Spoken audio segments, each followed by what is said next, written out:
The burning alive of Father Louis Gaufridi. The burning alive of Father Louis Gaufridi for bewitchment of the nuns at Aix in 1611 formed the legal precedent for the conviction and execution of Urbain Grandier at Loudun more than 20 years later.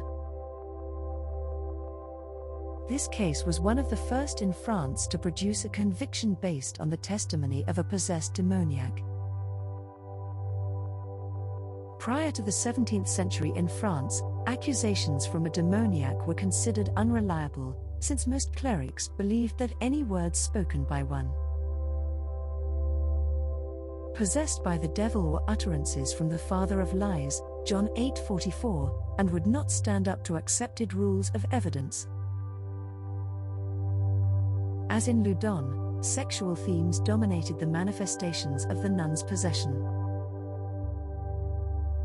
In The World of the Witches, 1961, historian Julio Caro Baroja comments that in the history of many religious movements, particularly those who have to struggle against an established church, an important part is played by men who have a physical and sexual power over groups of slightly unbalanced women in addition to strong spiritual powers.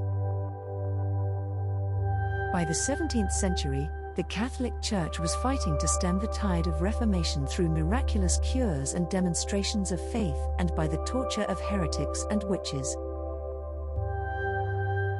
Baroja continues, at a later stage, in the religious movement, we find such people formally accused of being sorcerers and magicians, and causing the women they had abused or seduced to be possessed by the devil. Baroja finds Father Gaufridi to be the perfect example, concluding that if he indeed was guilty of sexual crimes, he certainly was not a Satanist, see Satanism. Nevertheless, Father Gaufridi was convicted by his own confession following torture and the accusations of two nuns, Sister Madeleine de Mandel de la Palude and Sister Louise Capel. Gaufridi recited his devil's pact for the inquisitors, in which he renounced all spiritual and physical goodness given him by God, the Virgin Mary and all the saints, giving himself body and soul to Lucifer. Sister Madeleine also recited her pact, renouncing God and the saints and even any prayers ever said for her. Aix-en-Provence possessions. Gaufridi was burned alive, and the two nuns were banished from the convent.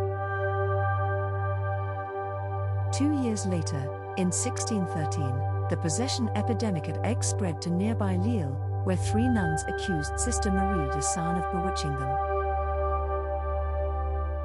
Most notable about Sister Marie's testimony, in many ways a copy of Sister Madeleine's earlier pact, was her detailed description of the witches' Sabbat.